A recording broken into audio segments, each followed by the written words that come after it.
I'm opening. We have an eye, sort of a nostril, 2 teeth. One of the teeth has a small cavity. Close call, folks, but I think we got here just in time. Presented by Maria Menounos and Kevin Undergaro. This is Anatomy of a Movie. In-depth discussions and breakdowns of various movie titles. And now that you've seen the movie, let the dissection begin. Perfect. Great opening, everybody. Ladies and gentlemen, with that, welcome to John Wick. What quite possibly may be the funnest movie of 2014. If by At funnest least you mean funniest. they Really? equally. Guardians of the Galaxy. Guardians, huh? Yeah, that's exactly where my mind went. Okay, Guardians of the Galaxy was, yes, a fun movie, but this was a cult fun movie. I don't know how to describe the difference between this and Guardians of the Galaxy, but this was fun. I'm going to try and help you because I don't want you to dig yourself into it. That is the voice of Sara Stretton already disagreeing. We have Demetri Panos. Happy Halloween, everybody. And of course, Roxy Striar. Just because I want to interpreted. save you from digging yourself into a hole, I think that what we could say I stand by my is convictions. that how Guardians of the Galaxy brought a fun sense of humor to the superhero movie, that John Wick brought a fun sense of humor to the action thriller. It's Revenge outrageous movie. to compare these two movies. It is completely I outrageous. know. I don't know why we started with that, but it's outrageous. You can't compare them. I'm trying to help I didn't make the now. comparison. I just said this was an amazing movie. You get what I'm I saying? totally, Okay. I see what you're doing. And the interpretive You dance threw out a starts now. lifeline. Yes, prior make to a this, bridge. I know we're going. Prior to this, we were talking, and Roxy said she thought this was one of the funniest movies she's seen this year. That she could interpretive dance the movie for us. So I said you should do that while we're doing the podcast, and I guarantee 5 million hits. It'll go viral. I really do feel as if I could have. And that is not me saying I dislike the movie. I actually really enjoyed this movie. I thought it was fabulous. It was so Fabulous. funny. It was totally fabulous. I was sitting there. I actually got to see it with Sarah, and she can attest to the fact that I was laughing out loud many times. I don't know if that was the intention of the film, but I thought it was just really funny. And I but you also thought it clearly was like funny. the music. If you're willing to Yeah. dance to it. I did. I noticed the soundtrack the entire way through. Can't say whether that's a good thing or a bad thing, but I enjoyed it. I love the soundtrack. Absolutely. I think it fit well. They picked great music. Yeah, and well, we'll talk a little bit later because there was one scene where I felt that the soundtrack went a little overboard. But Like trying to make you feel something. Well, yeah, I mean, okay. Well, I guess I'll just cover it now. Number one, I thought that the movie, it was an efficient action movie. I felt it was in the vein of a Taken. Good as? I didn't think it was as good as, but it was definitely as efficient as Taken was. And as I was watching it, I was like going, geez, I didn't see Luc Besson's name in this because it reminded me of a good Luc Besson film. But then I was thinking, well, geez, if his name was on this, it probably would have been crap. But, you know, his latest movies haven't been all that great since, like, Taken. But this one I felt was good, and it moved quickly. There wasn't enough gunfire, you know? You're funny. And, well, I was thinking, like, wow, like, David Ayer must love this movie because, like, every time Keanu's character, John Wick, took somebody out, it was 2 to the chest, 1 to the face. 2 to the chest, 1 to the face. I mean, there were more headshots in this movie. The only thing that was missing that John Ayer would have put in was the, exploding cantaloupe. But, no, and it moved fast. It was quick. And it was in and out. I enjoyed it. I had a good time with it. And when it was over, I was like, okay, that was fun. It didn't try to be anything that it shouldn't have been. This plot very simple. Very simple guy plot. gets out Almost and too gets simple. sucked back in. Could have through told it. Yeah, there was not much of a B story. Sorry, you could have told it in probably like 20 minutes if you wanted to. Yeah, in I an mean- interpretive dance form. But the beauty was in how just John Wick absolutely demolishes everything in his path. Yeah. No, I mean, he was Completely. great. I mean, and this is part of the reason, if we have a good setup and we have like a decent character that we're going to go behind, like it's great that we can believe that one man can take down like an army the way he did. Yeah, and he like can. you sort of kind of wish that. Yeah, I wish I could do that too. He can, except for when he can't, which is when it matters most, which is the biggest plot hole, in my opinion, of the entire movie, where he gets the crap kicked out of him and his dog's killed under his own nose in At the his house. beginning, yeah. Yes, I understand he was like knocked out and whatever, but if this is the all-powerful John Wick, get up and do something. but here's the thing. He was Here's the taken- if we're talking story structure, which is a good place to start, take Unforgiven. Okay. Oscar winner. Right. Now, the whole point, it's a Clint Yeah, Eastwood no, I've win. seen Unforgiven. Okay, for those of you who haven't, it's all about a guy who doesn't want to go back in, Right. and he's like, I'm a changed man. I don't do that stuff. I don't drink, blah blah. And everyone around him tells him, "Oh, dude, you used to kill women and children. You did this," and it's structurally that type of character has to get beat up. Now, in Unforgiven, it just happened to happen way later. In this one, it happens pretty early. It happens, up front. Yeah. Absolutely. I'm not saying that at no point could he have been beaten up. I think later on in the movie, when he does get beaten up, when he does get bagged and he's sitting there and he got hit by the car, all those things, totally fine. But just our first impression of him is that he can't handle himself because he's on the floor in a second. I'll just say it was completely surprised. Yeah, It's not like he was going into every other one. He knew the job he was getting into. He was prepared mentally, physically, whatever. And it's in his house in the middle of the night, and he really just wasn't expecting. He's been out for years. You weren't expecting someone to club you over the head with something. Yeah, I don't think. And He was expecting. I agree Yeah. with you. I don't think he was expecting like these gas station guys to find him. Of course he wasn't expecting it, but that doesn't mean once he's down and he sees that his dog is getting kicked that he can't John Wick himself up and go and kick the crap out of some people. Himself up. I like that. Right? You're very punny. That was nice. I don't know. That didn't bother me. In this kind of a movie, I sort of kind of like will forgive that. I mean, It didn't bother me because this was a comedy, so I got over it. But I think it was. I agree, though. I agree with Roxy on this. I totally I started looking.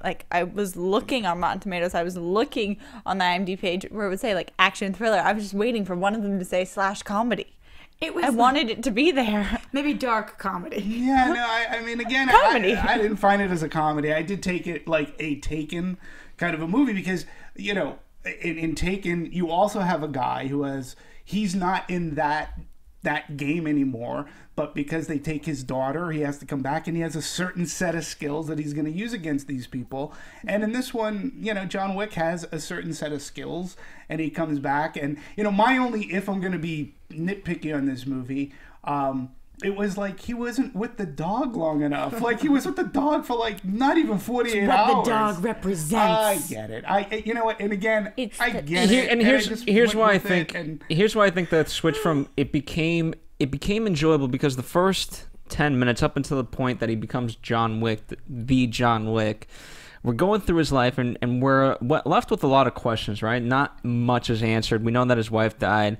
We know it's tragically and whatever else, and we see the scene in the gas station and all that, but we don't know much about him. And then that switch happens, and now all of a sudden we're like, this guy that we thought was a good citizen is just an absolute monster, and that I can understand that being comedic. Well, can I say what my favorite part of the movie was? And it wasn't even an action scene. To me, literally my favorite part of the movie because it was so efficient, so economically done, and it said everything without even really dialogue. It's the scene where the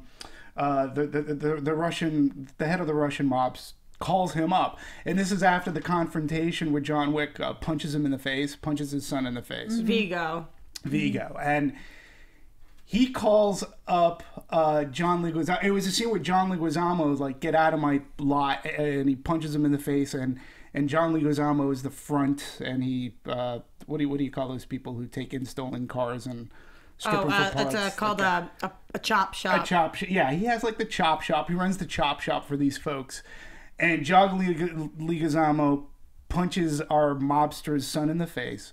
The mobster, the head Russian mobster, calls up John Leguizamo and goes, "So I understand you punched my son in the face. Explain." And he goes, "Well, your son stole." He goes, he stole a car and killed a dog of John Wick, and all the guy says is, "Oh," which is and had he me in tears hung laughing. up. Yeah, well, but. And he shuts the phone. Number one, he had a communicator phone. It was a clamshell phone, which was awesome because I guess technology hasn't reached Russia yet, but that's okay. And so he shuts the phone, and all he says is, "Oh." And in that one moment, that's all you need. You understand how badass John Wick is. And they had multiple moments like that I thought were very strong for the film. Adding on to yours, then you get like the follow-up scene where then Vigo calls John Wick. Right. And then he's not saying anything, and he goes, he said enough. Yeah. You get Silence is deafening. Yeah. Just all those things added. And on top of that, I thought it was interesting that they twisted the beginning, because through the advertising, I think everyone knew that this was Keanu Reeves' big action movie. We all knew he was going to come out as a powerhouse. I was expecting to start up with, like, the killing of the dog. I wasn't expecting to get any of the wife's story or to have the opening scene of him being injured. Right. So all that really threw me off. Like I thought I was gonna know the first 5 minutes of this film, and then it had me confused because I was like, is this about his wife? Did they kill his wife? I thought it was gonna be a revenge film to that, and so they totally had me off what the track that I thought it was on. Right. Yes, So- and I loved that because it is. We expect someone to go and avenge their wife. Yeah, and we don't expect them to be just grieving and be completely separate from this world. Right. And then them to be brought in just by strange coincidence. And it seems in this day and age too, it seems that the B action film is the way to try to rejuvenate someone's career. Look what it did for Liam Neeson. Just recently we had Pierce Brosnan in November Man. There was another, Kevin Costner tried it out in 3 Days to Kill. It's like, let's try to, get these older people or something. And in fact, John Wick was meant to be for an older actor. The original script called for somebody to be 65 to 70 years old, which I thought it would have been interesting had they gone that route. But then... I think it's better how it turned out, especially John Wick being closer in age to, I forget, how do you Issof? I can't pronounce that correct. Vigo's son. Him being kind of in the middle of their ages, in between Vigo and the son, I thought suited me really well. I didn't really want to see someone more in Vigo's age bracket fighting everyone this story. Keanu Reeves is like 50. Okay. Like, I'm not saying that as a joke. He's like 50 years old, so he looks younger. He looks good for his age. I think he looks awesome. Yeah. I think he looks great. Here's the deal with me and Keanu Reeves. So I think I've had a very soft spot for him since Hardball. It's the first movie that I ever cried in. I think he is very talented. He gets a lot of slack. He gets a lot of slack for having no emotion on screen. I think that's really unfair. People always say that he's a very untalented actor. I thought he was great in this. I thought that he really held his own. I'm not saying this was an Oscar-worthy performance, but people who were like, oh, will he be able to admit the emotion or whatever it is? Yeah, I think that he totally was exactly what this movie I think he's a really good physical actor.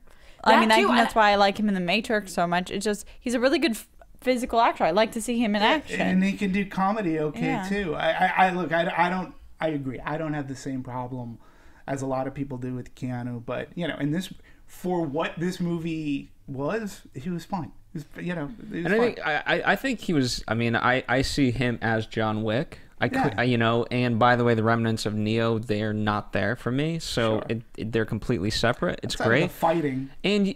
But I'm not like, ooh, here's Neo from the Matrix in a different movie.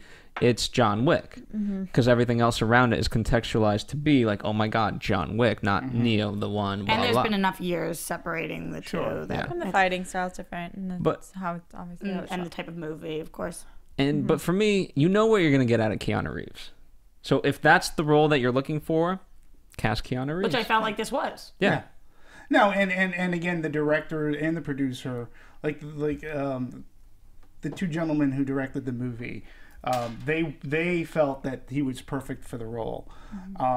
And they've known him for years. They've known him since The Matrix and such, and they were stunt coordinators, and in fact they weren't even slated to direct the movie. Right, one was producing, one was Well, that's only because they both directed. There's some DGA ruling that they had to give it to one and not the Right. other, and that's happened in the past. Like Eurotrip had 3 directors, so they just gave it to one. Right. I think it was very obvious, though, that the people directing this movie, it was so action-based that it was clear who the kind of style the directors had. And their experience. Yeah. Well, but again, we've seen we've had great example, both good and bad, of where a person who wasn't a director but had worked either as a cinematographer, or stunt, or whatever, production designer, editor, and they've gone on to direct, and sometimes it works, sometimes it doesn't. In this experiment, I think they did a really good job. I think it worked. Fought for the job. They were called in as stunt coordinators, but instead they said, you know what, we really want to direct, and apparently they spent a week mapping out and even doing animatics for the producer and say, this is how we envision the movie. And when they showed it to him, they said, you know what, you guys have exactly what we're looking for in this. And I think listen, I think the action in it was great. Look, And the nice part, it's much mostly better than Oliver Megaton. It wasn't overcut. Yeah, I got to see some action. It was fine. Some? It's good.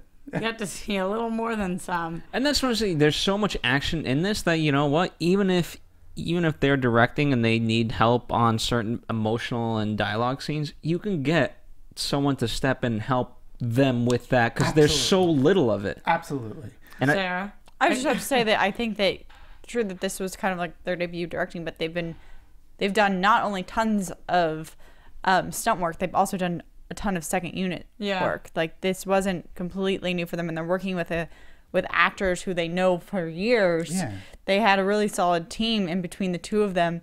I don't think this was them reaching. I think they had a very clear vision of what they wanted. They had, I think, beautifully choreographed action scenes and did each action scene and just like the still scenes really well.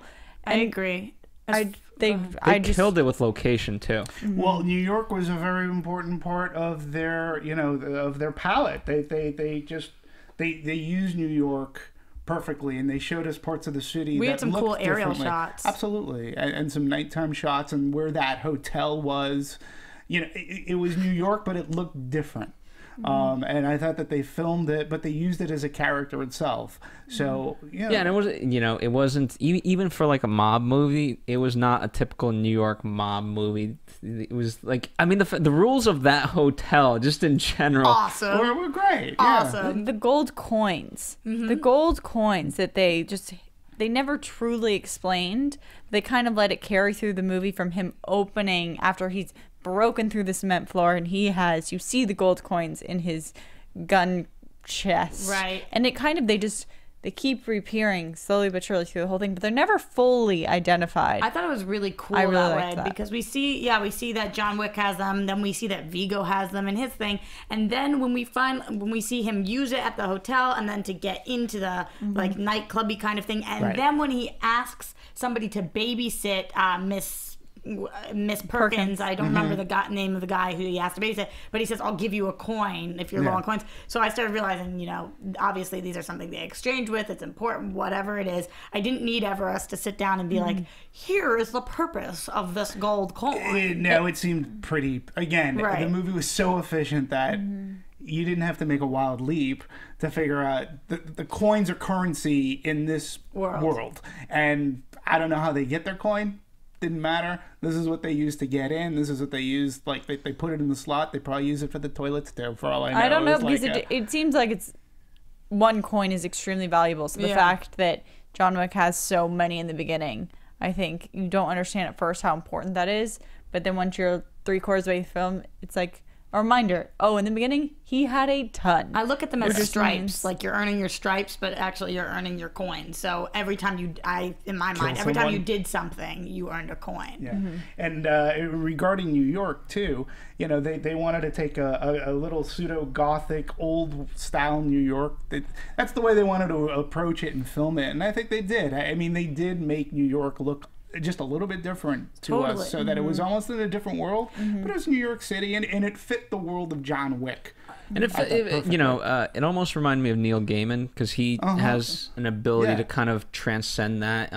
What's the one about like the underbelly of London, Underworld or something it's called? But regardless, I digress. No, I know what you're saying. It's yeah. that sensibility. I thought that it looked very different too. You could tell New York at a certain point, but I remember early on thinking, this looks a little more old world. Like, is this Boston? And then I was like, oh no, we're clearly in New York. It hit me, but it did seem different. And it is so easy to make New York typical because everybody does it. Right. That I thought that was cool. And in a romantic comedy, you want that scene in Central Park. Right. Like, they made it work for their use in this kind of a hyper-realistic action movie. They made it just a little bit different so that it wasn't boring. They used New York and treated it like a character almost in the way in which they filmed and shot it. Listen, I thought they were very capable as directors. I'd be curious to see what they do outside of like John Wick, other projects they get. I was thinking about the two gentlemen who directed Captain America: Winter Soldier, which I think was the Russo brothers. Am I wrong on that? Yes. And like, okay, so here's another pair, and what they do, I love what they do. I think what they did with Captain America, I'm not sure that these gentlemen are on that same page just yet. But John Wick, again, it was such an efficient action movie. It never overstayed its welcome for me. And, whatever tiny subplots like, he wasn't with the dog long enough, that I'm willing to forgive. What they didn't... There wasn't a ton of like B storyline or subplots, but what they did give me in replace of that was a world that was very interesting. Like we talked about the coins, we talked about if we look at the hotel that they all stay in, that's a whole nother life. If you bring in kind of this John Wick's relationship with these other assassins from his past life, all of that is very, very interesting and always was adding something new for me to think about. The rules of the club, where they were all going. Right. And it was never something completely dived into. They didn't talk about the history. No. It was just this world that existed that we kind of got to get little glimpses of as we were getting propelled through all of these action scenes. They were wonderful. And tell me if you agree with me on this as well. I think another thing is that they let the action breathe. It wasn't overly cut. There wasn't shaky cam. We weren't getting like multiple angles. Like they let the action breathe and play out so that we can actually see him taking people out. I definitely agree with you. I think they might have let it breathe a little too much at times for me. Really? I didn't think so. I did. It sort of was old school for me. I found myself looking at my phone for the time many, many times, and this was only a 100-minute movie, so that was unfortunate for me because. Are you talking about in the individual action scenes themselves or the whole course of the film? The action scenes. In the action scenes, and it was a bummer. Crazy. That was a bummer for me. But I just thought that there was so much of the same style of killing. It's the same way for me for like any sort of comic book movie. If we have one comic book character who is always using his special powers in the exact same way, I get bored with it. And I felt like what you said, Demetri, earlier, to the chest, one to the head, to the chest, one to the head, gun, gun, gun, gun, gun. And for me, it was just like, missed the mark a little bit, breathed a little too much. But some of the beginning scenes, I was so glued. And then as we went on for the action scenes, I was like, all right, I saw this. See, and I loved it. I completely disagree. I think that it's when you're a trained killer, like you have your shots that you need to take and you take them over and over again. And it's about making all of his movements were so fluid from one kill to the next to the concentration on how many people he was killing at once or how when someone was vulnerable, who he needed to target first. I thought was really well done.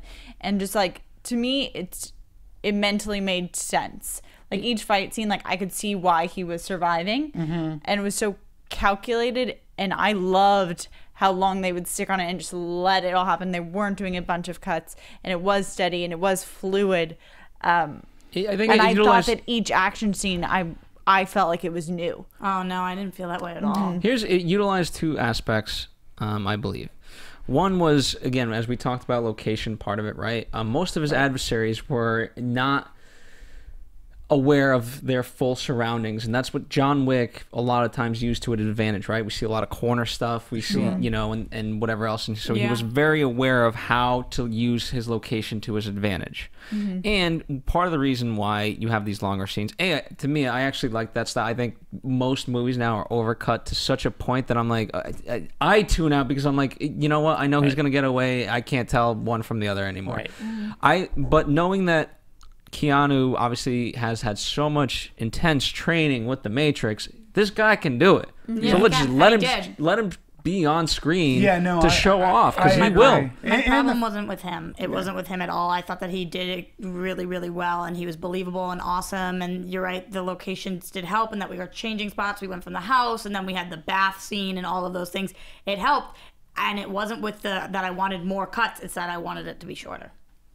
Interesting, because for me it just like it never overstayed its welcome. It didn't get boring, and yes, I mean it just seemed finally there was a character. Although I guess you can make the maybe not finally, because Liam Neeson's character, you know, he would take you out like that was it, done. And John Wick's character was like, he made sure that you're not getting back up to fight him again. He made sure with efficiency and smooth movement and motion that whoever he was fighting, that guy was not going to get back up and stab him in the back. It was just so skilled. Like, you weren't worried about who was going to be. And also there was awareness of there was never like, I'm not going to kill any innocent people. He just didn't. It wasn't. No, he did. When he goes through the club, that was one of my other issues. When he was going through the club and he just starts shooting something. He didn't kill any innocent people. Yes, he did. He shot like 4 people. They were all in suits. They were all part of the bodyguard. Yeah, I didn't because they were in a suit. You could like tell they all had. They were bodyguards. Are you guys serious? I was so no. Maybe I missed.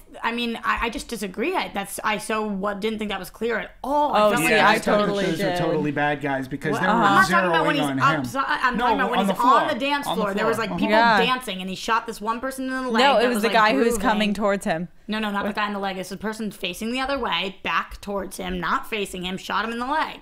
And I was like, what the hell? Absolutely. I mean, I guess maybe that was a bodyguard. I'll go back and watch, but I really don't think so. I just felt like at that point he didn't give a shit who was shooting. Well, again, it goes... see, I completely read that scene differently, where I was like very aware as he was going through. I was like, so conscious that it was who he was targeting, and like I remember as the scene was going very clearly that it was always him cutting through the crowds, but only hitting his targets. I mean, I believe that too. But even if Roxy is correct, it just goes back to and I'm going to reference Unforgiven. You know, there was that one portion where the adversary says to Clint Eastwood's character, like, you just shot an unarmed man. Well, he should have armed himself. Should have armed himself. Yeah. You know what I mean? If these people in the club that should have armed themselves. I mean, I don't know. I just disagree. And regardless of whether it's true or not, the fact that it wasn't clear to me is probably it's an issue. Obviously, I mean, it's not with you guys, so I didn't think that he was taking out any innocents. I thought everybody that I agree with you. I felt that he went in, and anybody that was coming towards him was because I remember thinking how strange that was, how weird it was that he didn't care. And some of these people, I don't know, I just felt like they were people who worked at the club, maybe people who the whole club is like owned. It's a front, absolutely, so, but like I don't know. I just everyone. The way I read it is like it was very clear that the whole club was heavily guarded. They knew he was coming. They had people on the bottom. Everyone was already looking for John Wick, so they just had force after force after force there, and it's obviously under Viggo's control because that's where his son parties. Where they all party. So it's like, and you get that from the very beginning when he goes to the doorman and he's like, "I know who you are. Like, take the night off." And he's like, "Thank you." And it's because everyone working there. Yeah, but Viggo. Even the front with the priest, I felt like, the priest is working and it's a front, but how many people has that priest killed? I probably don't think any. Like, I was totally on the front. I just wasn't. I felt like he was killing innocents. I'm gonna use the Clerks Return of the Jedi argument on that. if you're a contractor and you're working on building the Death Star, you know who you're working for, and you could. And the priest like curses at him, and like and that priest was I like it when he took that priest out. I didn't find that. We don't. Here's the thing: we're gonna argue about this all day, and it's gonna. That's the point, though. Like, I'm not arguing. I love you guys as humans. I just disagree about the movie. Arguer. Yeah, it's true. Where's your interpretive dance? We can use that right now. I know. And it sounds like, because I am on the defense about a lot of this stuff, that I didn't enjoy the movie, and I really enjoyed the movie. As a comedy. Yeah. Well, what I wanted to address was what Sarah was talking about earlier about the actual universe. I thought that was so cool. It was unlike something like Equalizer that we saw earlier, where, no, I'm not a prostitute, but I felt like I could relate a little more to the universe that we were in, that we were seeing in the world. This was a world that I was like, what's going on? Like, this is some underground weird ass scene that I have never seen before, that they're like exchanging this currency and they're in this club and I can't go in. The Assassin's Hotel. I thought that was really cool. And and even the guy at the hotel, the concierge, he was so interesting. I thought he was Lance awesome. Reddick. Lance Reddick. I love him. He was great. Him. I thought that was so cool. And all these rules, and I was like, wow, they're really setting out the guidelines. I thought that was great. And I liked Ian McShane. Yeah. You know, he was in the movie, short briefly, time. Yeah. You know, it was, again, I like the Assassin's Coda, at the, But they used elements well, like even the cleanup crew. Right. Yeah. I'm calling for dinner reservations. Will you need a dinner reservation? I don't know yet. Yeah, I loved that. I thought that was really cool. So when and that's in terms of elements of comedy, they knew how to hit certain beats to comedy. I love that we started talking about that. Well, no, but they know how to leverage what they have. Right. Mm-hmm. I agree. And bring it back. If you're gonna have something, why just have the cleanup crew at the beginning? Use them throughout, and make a point of it. Thought they did a great job. Yeah, I also comedic moments. I also like the scene with the cop who came to his door. That was hysterical too. I thought that was funny. I thought he was screwed. Yeah, I just like that. You back to work? No. He goes, sort of. He goes, good night, John. Yeah. And he's like, I'm gonna leave. It's like everybody knows. If there were spies, like, everybody knows who they are. Mm-hmm. So even the cops know that John Wick was an assassin for... Well, he doesn't want to mess with him. Yeah, no, and he's like, okay, John, good night. He looks in, there's like a bunch of dead people on the floor. Totally fine. You're back to work? I thought that was awesome. I thought that there were so many moments like that were really, really funny. But going back to what you were talking about, the moment, we got another one of those when finally Vigo goes to tell his son who John Wick was, and he's like, he's the person you send to kill the boogeyman, and the son, whose name I can't pronounce, just goes, oh, the exact same reaction his father had. I was like father, like son. What did you guys think of just in general, right? Speaking of the boogeyman, I'm reminded the translations. Yosef. This is the most interesting way of translating. Oh, are you talking about the... He's talking about the colored italicized? On-screen translations, because when you have subtitles... I really didn't like that. I really didn't like it. It bothered me many, many times. There were some times where I felt like nothing was needed. Like they were translating too many things that I didn't need to know. And... at least they introduced it very early on, so I knew it was coming throughout the film, but I don't know, just aesthetically it wasn't pleasing to me. For me, it just lent a graphic novel. Because it started with the song. It started with him singing about the boogeyman. Right, and it's like next to his face, the words. It was the way that they either highlighted certain words or made them caps and colored it. And what color they used between they almost, the blue and the red. Like I said, for me, it reminded me of comic book bubbles or comic book captions. And so to me, it just lent to this graphic novel look and feel to what this movie, and I neglected to say that earlier, but the world in which it created for me was a graphic novel kind of an approach, and it was almost framed like a comic book at certain times as well, like from panel shots to panel shots. And again, I just think that goes back to, a comic book has panels to let its action play out. In this movie, it didn't quick cut. So it literally did make like a panel here, and then he's going to walk to the bathhouse. And I don't know. I appreciated the way that the movie was filmed in sort of kind of an old school kind of way. Sure. And I'm kind of in the middle of the two, where at first the first thought it reminded me of was this kind of looks like your opening credits where you have people's names flashed across. And at first I was like, because it was like the boogeyman, and so it just felt like an intro, a title card, and like actor's name. So at first I was like, that's a little strange. So I was thrown off. And then when I was like, when my mind switched, and I was like, you know what this actually reminds me of? A comic.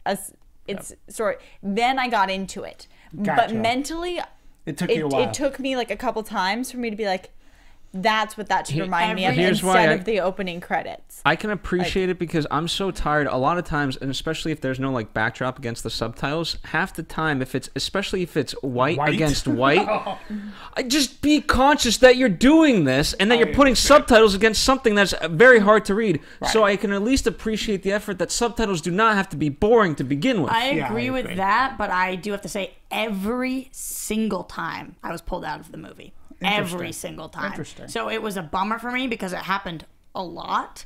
Of course, subtitles are done very poorly in 99% of movies. I think that they just really don't do a great job with them. But that doesn't mean that this was the right way to do it, because sometimes they do it the wrong way. I just thought in this movie it was just done to effect. I didn't think I was watching an artsy-fartsy movie because it was subtitled. I just thought it was done to effect for this particular world that these folks had created for us. It didn't bother me. I mean, it was fine. Here, I can also respect the fact that sometimes, you know what, when you make a movie, make a decision. And if you're going to stand by that, some people will like it, other people will not like it.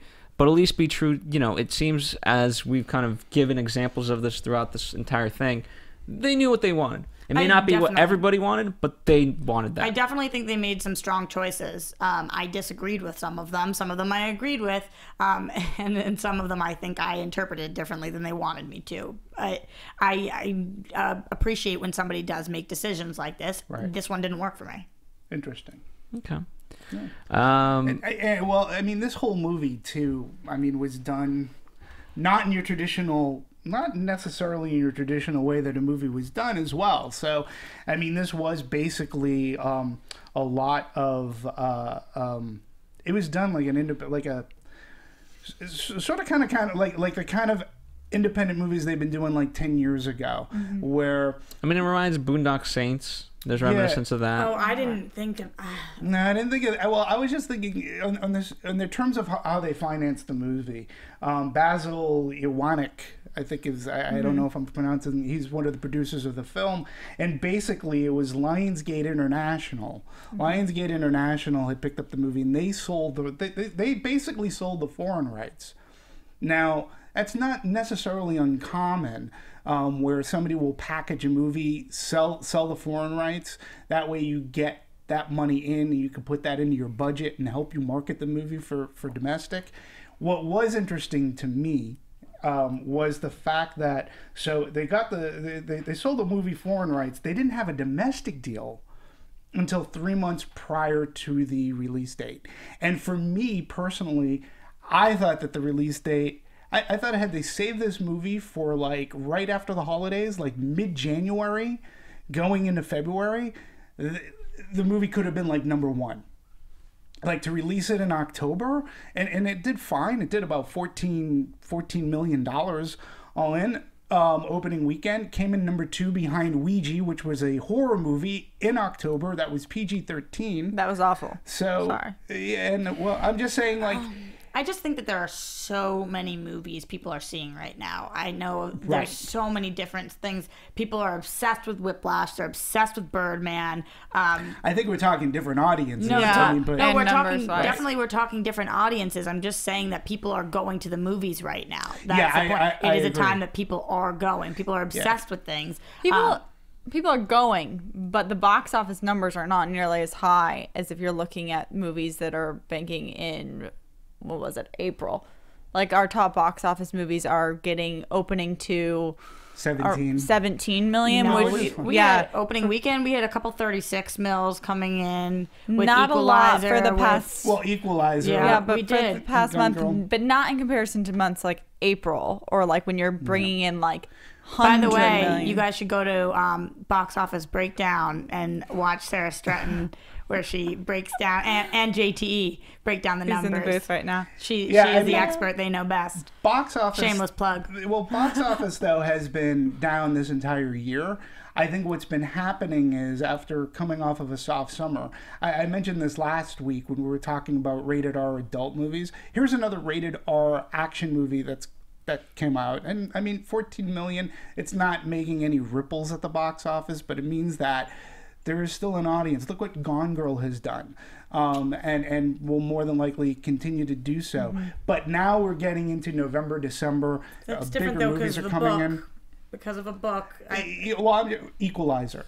I mean, so there have been a lot of rated R movies that have come out that are doing relatively well. I just think that John Wick, again, it reminded me of a movie that would come out in January where the competition wouldn't be so much, and then they could have given it a little more time for marketing, because I'll be honest with you, a friend of mine, like maybe a week and a half ago, said, "Oh, I really want to see that John Wick," and I'm like, "Who the hell's John Wick?" That's why I was saying about the other movies. I'm not saying it's the same audience, but for me, it got a little lost because there are so many other things that I'm hyped for that people have been hyping about. That when we were talking about doing John Wick, I was like, oh, I think I heard it. You know, I haven't really talked to that many people who are like, this has been on my radar for a really long time. I've been waiting for this movie so bad.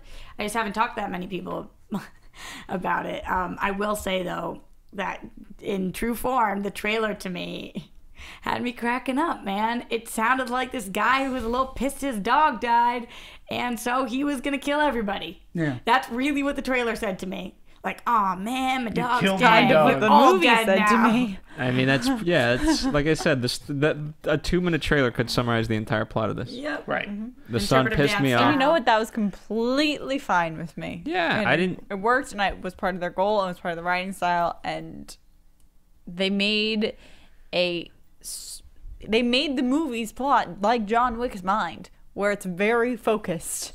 He picks like a destination, and he just goes toward it, destroying everything in his path, and that's kind of what this movie was. And there's a singular focus to get you from the beginning to the end. I agree. He destroyed everything in his path, even innocent things. I just want to give like a little quick comparison, because I compared this movie to like a Taken. Taken was released on January 30th, and this is the original, and I think that was around Super Bowl weekend time. Mm-hmm. But that movie made $24 million right out of the gate. So that's $10 million more than John Wick. And it went on for a domestic box office gross of $145 million. Now, I don't think John Wick is going to make $145 million. I also think that Taken's a better movie. I agree. But this movie is fun enough. I think audiences are really liking this movie. I think it's gotten like an A-. Oh, no, actually, I think it got a B. So on Rotten Tomatoes, we got an 86% and an audience score of 85, which is interesting because usually I feel like the audience score is way higher. It did get on Cinema Score, it got a B. But it got an 86% on Rotten Tomatoes, which is good. Again, this movie's not going to make $100 million. Where Taken had that room to breathe, and I think that it had Lionsgate given this movie a little time to massage the marketing, because again, somebody was like, "Oh, I want to see John Wick." I'm like, "Who the hell's John Wick?" I'm like, at least I knew who Jack Reacher was, or Jack Ryan when they made that movie, even though Ryan didn't do that great. But I was like, "What's John Wick ever done for me in my life?" Like, who is he? If you look at just the individual week that John Wick opened, I think it's fine. But if you're talking about room to breathe, it has nothing. Well, but that's why I say, you're right. There's so much coming out. Yeah, I just think and again, I'm not looking at a release schedule for January and February. I don't know whether contractually they needed to get this movie out by the end of the year. I have no idea. Right. There's so many things we don't know, but I do agree in theory. Yeah. Had they given a January... Because when you're in January, you sort of kind of... By that time, you've seen most of the Academy contenders. You've seen the action movies. You've seen the Hunger Games. You're looking for something after the holidays to sort of kind of like escape from. Like, this would have been a perfect movie for a January, February release. And again, it could have given they could have used the whole entire holiday season to trailer, to get more posters up, to get a little more advertising on, and maybe they would have done a little bit better than number 2. I thought it was bold of them to come out against a PG-13 horror movie, even though that movie got eviscerated, but they did a good job marketing that to the crowd that was going to come in. I don't know. I just think that maybe that date wasn't the best for them. Can we talk a little bit about the acting, guys? Sure. Can I move Yeah. on to that? Is that cool? No. So, Only if you Who interpret a specifically dance. for me? And one of the reasons why I brought Boondock Saints was because of Willem Dafoe. yeah. Yeah. Absolutely. He really just wanted to segue, and then we cut him off. I just think, in comparison, I think Boondock Saints is unbelievable. I love that movie, so it's just tough comparison for me because this isn't. I don't understand how you don't love this movie. I think it's awesome. I said that. I think that it's awesome. I really Willem different Dafoe. reasons. for totally different reasons. But just one of my, I guess, another issue that I had a little bit, even though I thought that he did a really great job. So coming over, Sarah, you're the same way. I don't know about you guys coming over from Game of Thrones, watching Alfie Allen, he missed the mark a little bit for me, especially because I couldn't understand his accent. I didn't know what it was. Like, at first I was like, oh, does he have a New York accent? Does he have a Russian accent? Is that his British accent? Like, what? I couldn't, I don't know. It was kind of weird. I don't know if you had the same problem. Maybe it's because my expectations are so high of him because Right, I love so him in good. Game of Thrones. like he's Yeah. he's done an amazing job in his role in Game of Thrones. Unbelievable on that show. And in this one, maybe it was also because he was playing this kid who was just, you know, in his own way very weak and he's very a spoiled. For lack of a better word, And a so- shithead. Yeah, so you don't like him anyway. But you don't like him on Game of Thrones, really, or maybe you feel bad. But for he, him. he did what, like when he's in the, he just seemed very. I'm forgetting the word, but when he's in the bath and he feels so out of control, he's like, "Get me more champagne!" I said. He just wants something to hold on to feel like he's the big man. He wants to be but the he's big not. man, and I get that, but it was. He kind of brought my mood down every time he was on the screen, but I think it was just because I was like, "You're obnoxious and annoying, and I can't stand you." That's I think him. That's what he was Yeah, supposed so to be. I I think don't- anybody could have played it. I don't hold it against him. I thought he it was fine for I that didn't role. think it was a character thing. I thought it was an actor thing. I didn't think he was fine for the role. Yeah, I thought he was fine. No, sorry. I thought he was fine for the role. I don't think he was the best person for the role. Yeah, I think almost anybody could have done it to play the annoying, obnoxious, unknowing, you know, Who just kid kind of who gets feels he punched deserves in the everything. stomach from You know, yeah. yeah. Did you so- guys not have a problem with his voice at all? I agree that for a little bit I was trying to understand his accent. I didn't know What it was? I didn't Like- even need to understand him. That's No. I'm saying that it wasn't consistent. Yeah, I Like- don't mean that I couldn't hear the words coming out of his mouth. I meant that I was like, what is that? Is it a combination of things? Is it He's supposed to be Russian. that? He No, is but Russian. his scenes, there were some scenes where it sounded like very just New American, York, or- and yeah. then it would go like to Russian. I agree that there was inconsistencies in Yeah. his vocal work. I agree with that. Okay, so Yeah.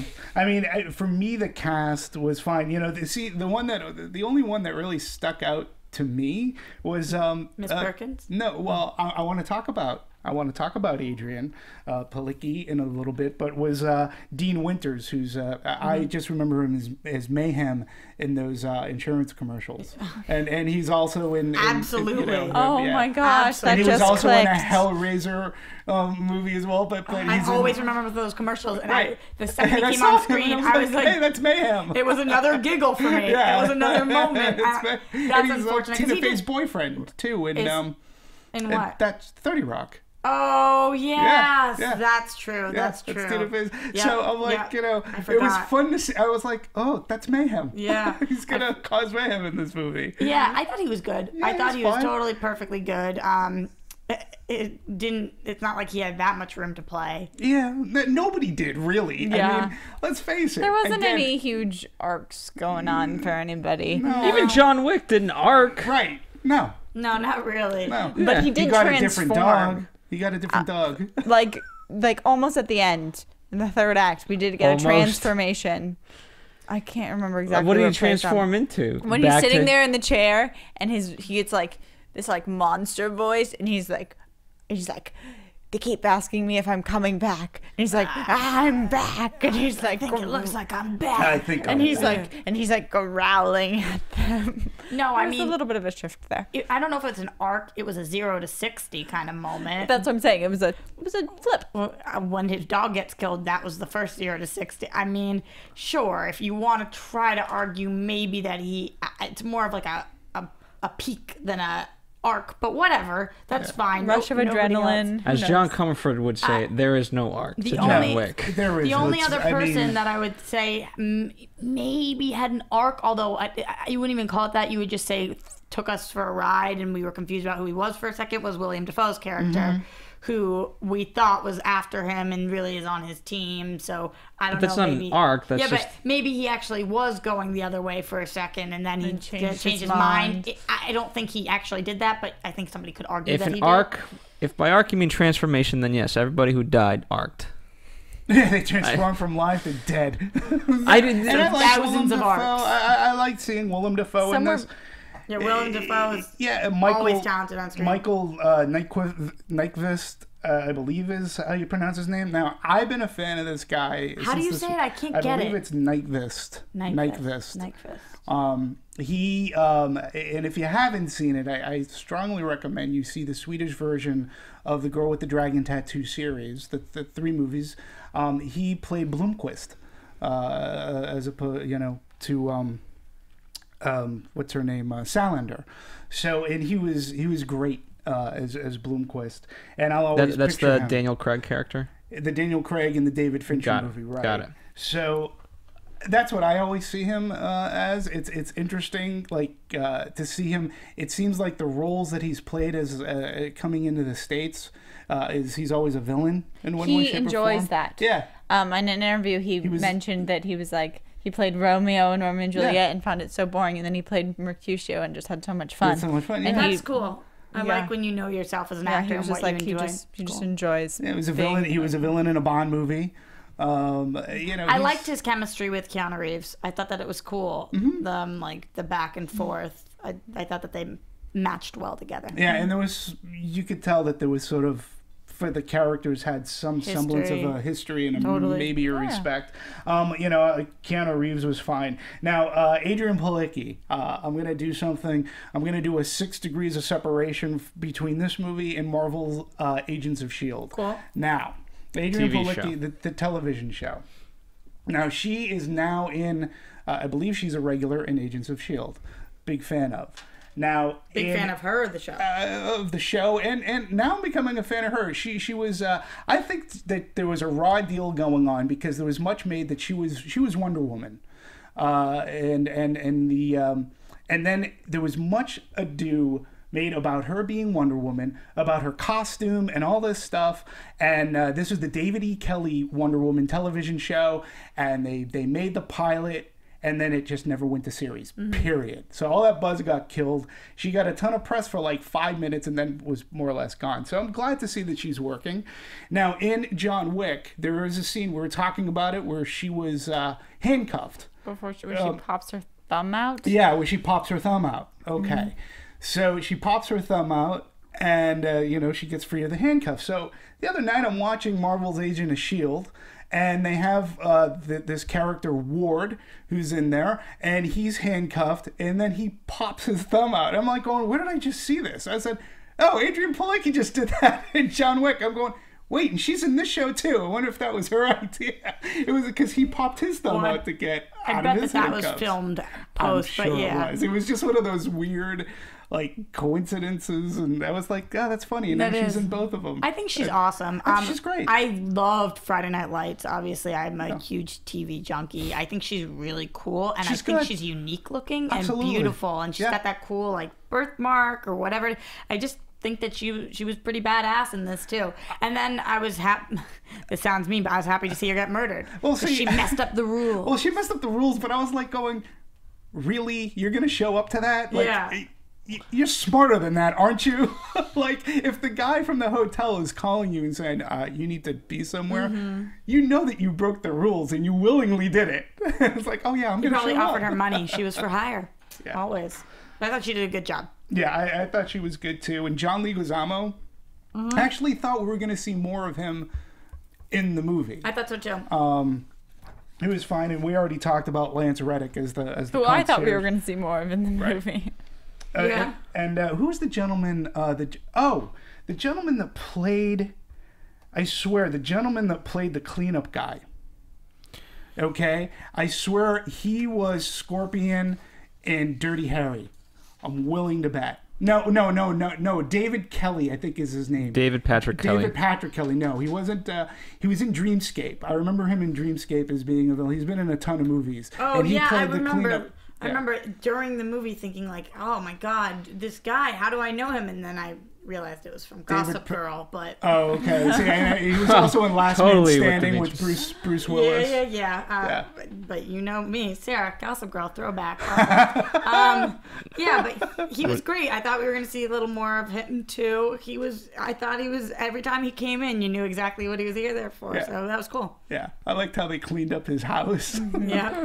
For any wrestling fans, Kevin Nash was in the movie. Who was he? He was the Club Red background bouncer. Francis. Okay. Cool. So he was fun little Easter eggs in there, then. He was in the movie. Okay. So Roxy pulled out her phone, and not just to always text, but also to Shazam some songs. Is that why you did that, or is that not why you did it? During the movie? Yeah. Yeah. No, I enjoyed the soundtrack. I thought it was cool. I liked the song we just opened with. I'm kind of rocking to it. I had no problems with it. I liked that it was the music was very different, and it felt right. Well, because you could see it being more orchestrated and things like that. This was more electronic type stuff. There's a lot of times that like score or soundtrack like I feel like enhances the mood, but it kind of flies over my head. This movie, multiple times, I found myself like tapping my foot or like hitting my leg because it was like action packed and there was a really strong beat. And sometimes they would make these cuts where like I think it was at the end of the house fighting scene or on the last hill right before the doorbell rings.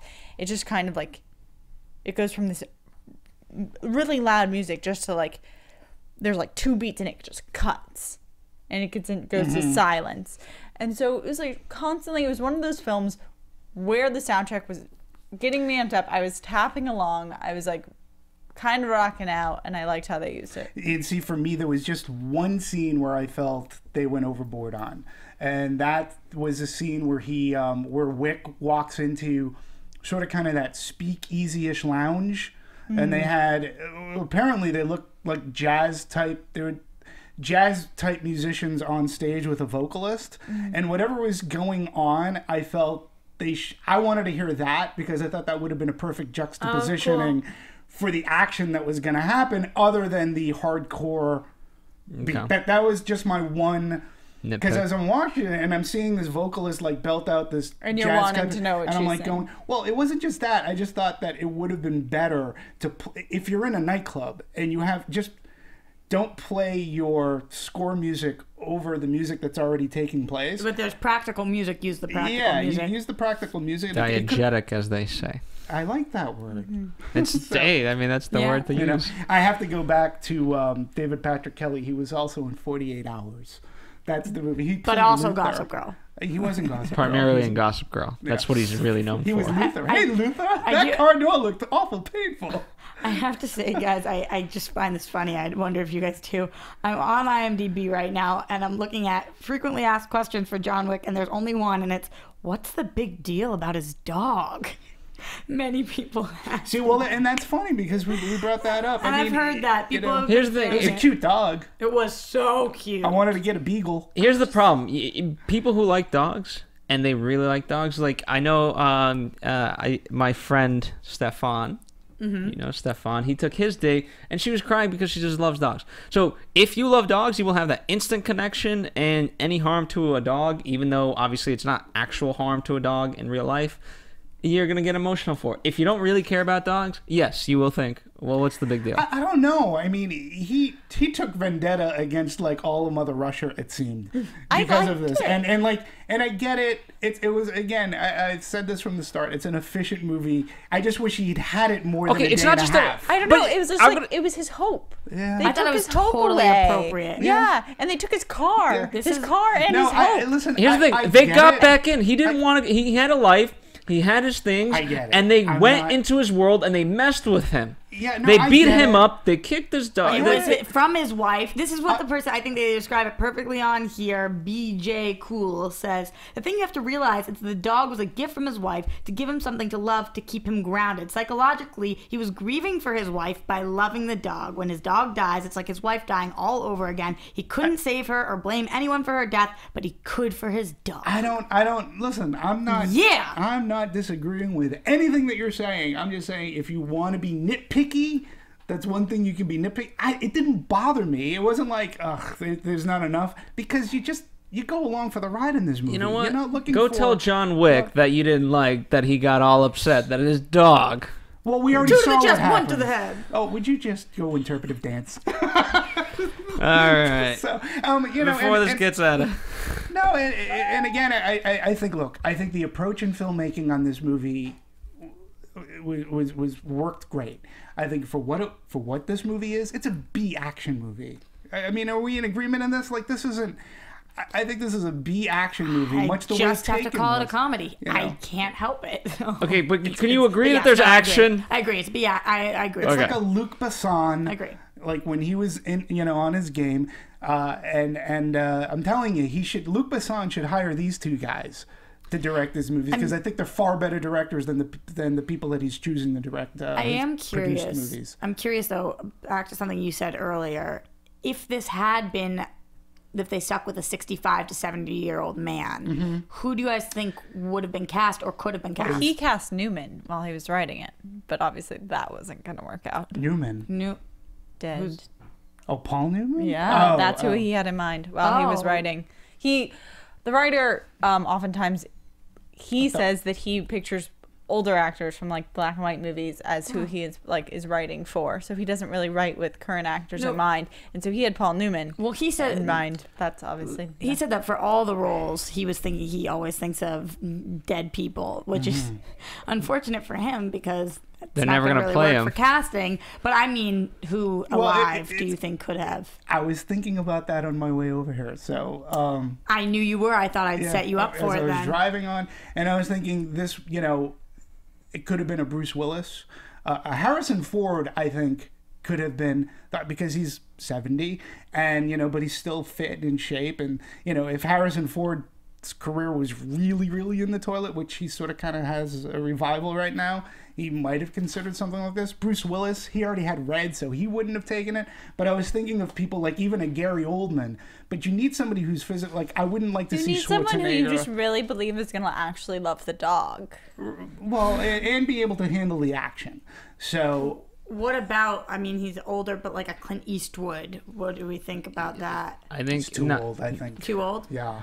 I mean, just in general, I mean, you could do a hypothetical, could he have done it or not? He just has too much going on his own. Oh.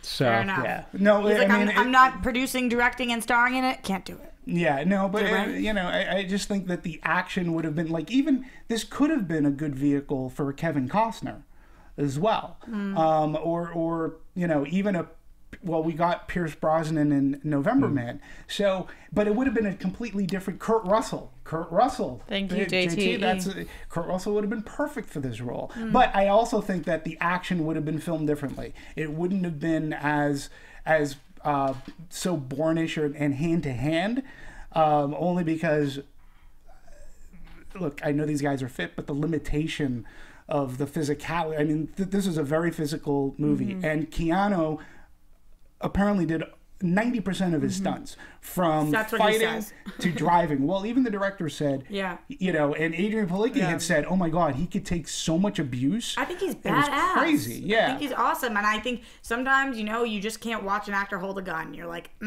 don't believe that. There's not a second that he's holding that gun. You're like, that doesn't seem right. Actually, do you Kurt think Russell would have been perfect if you were going to go for that, because he could be very badass, and I think he could be sympathetic that if his dog died. Can we, just out of curiosity, not that this has any merit whatsoever, because Carrie Ann Moss did so well with the driving in the Matrix, and he didn't really get to drive in the Matrix, you think this was his, like, you know what, I want to do some driving? I think this was more like I need to get a paycheck kind of thing.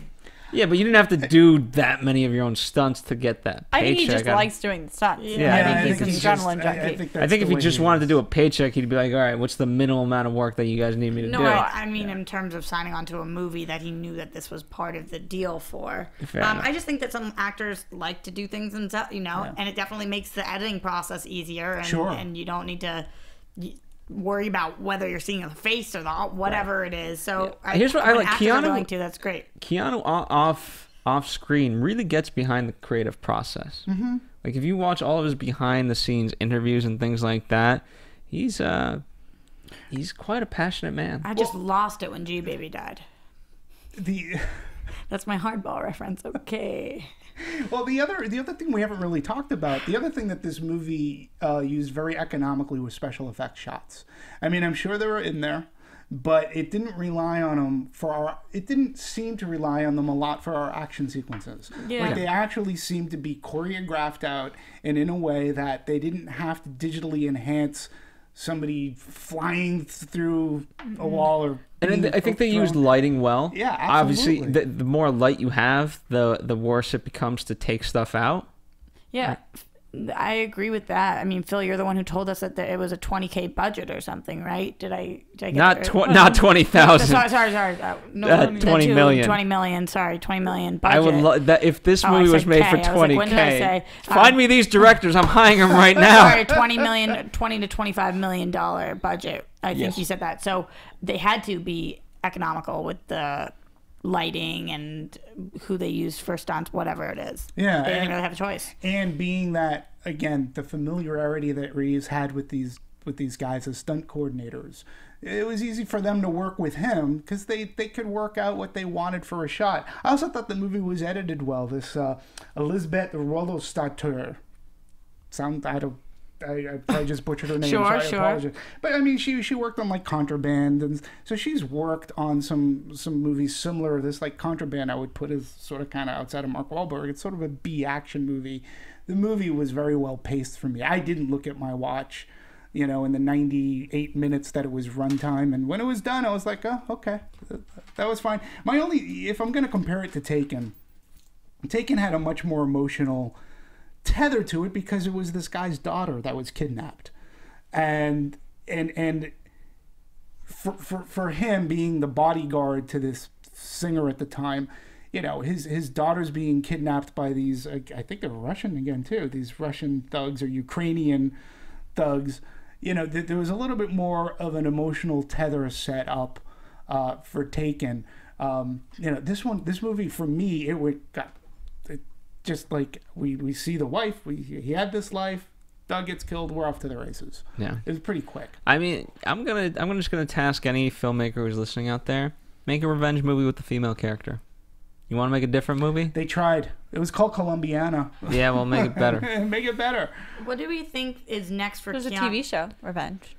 And we cover it. Hell yeah, Sunday night. AfterBuzz TV. I tried. Thanks. That's a Phil Roxy show. What do you guys think is next for Keanu Reeves' career then? I'm looking at what he's got slated on IMDb. Nothing that I seem to be that familiar with. What kind of movie could you guys see him doing next? Well, I mean, Bill and Ted 3 is always being rumored that that's going to happen. And he'll probably do another action movie at some point, similar to this. I mean, he seems to like this, and so long as people... Are receptive to him, and I don't know if he's going to have a cameo in the Point Break reboot, whatever the hell it is. Okay. There's also been talk of Speed in some way, shape, or form. Yeah. Who knows?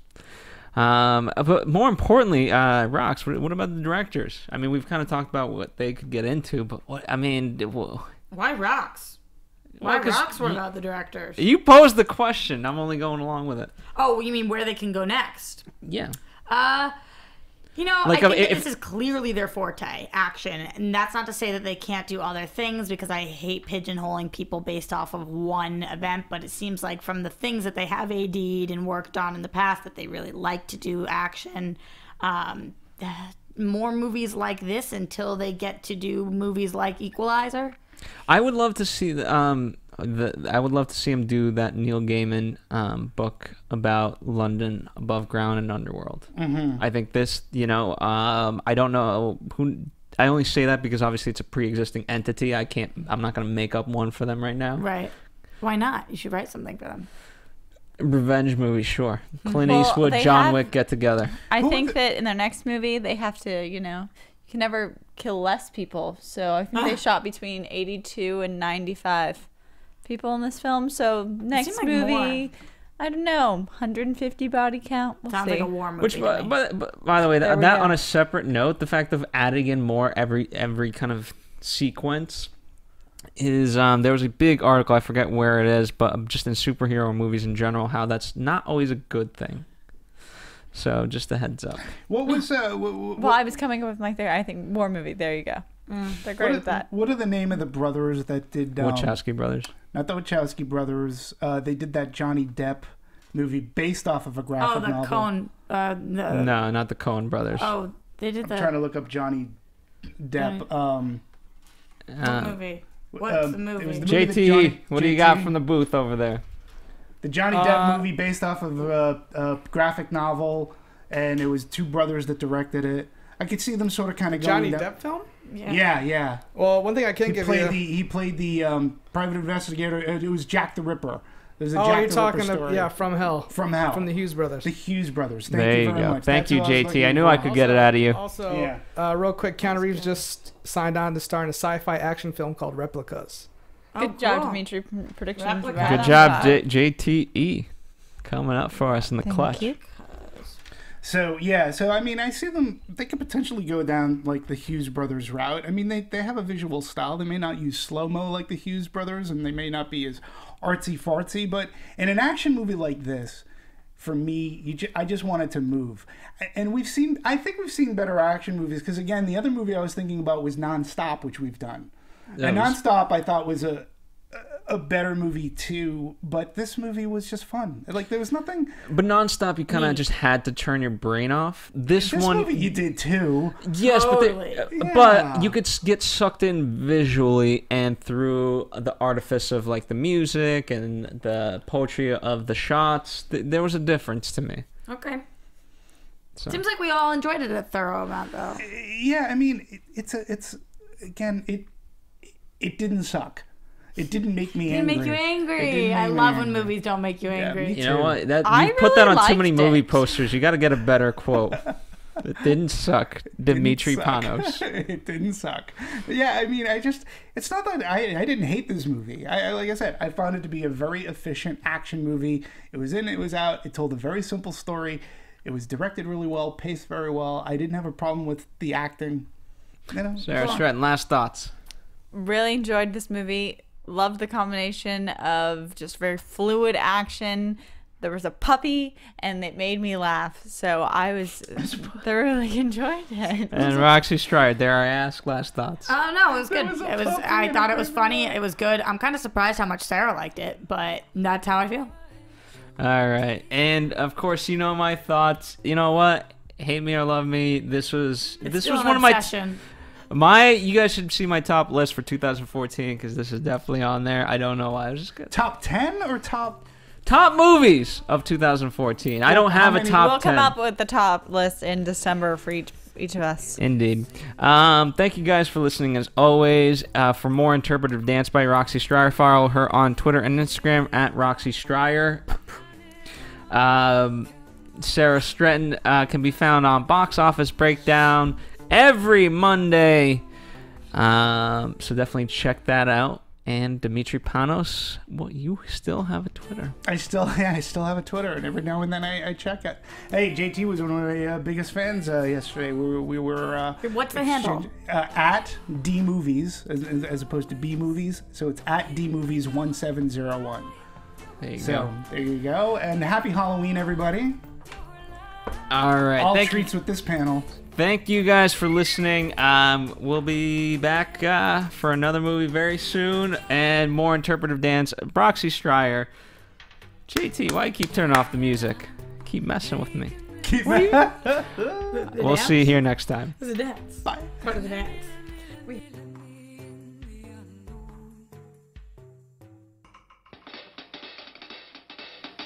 From producers Maria Menounos, Kevin Undergaro, Phil Svitek, and the rest of the Anatomy of a Movie staff, we would like to thank you for listening and subscribing to the show. If you have any questions or comments, feel free to email or tweet us. I'm Sir Richard Wentworth, and this has been Anatomy of a Movie.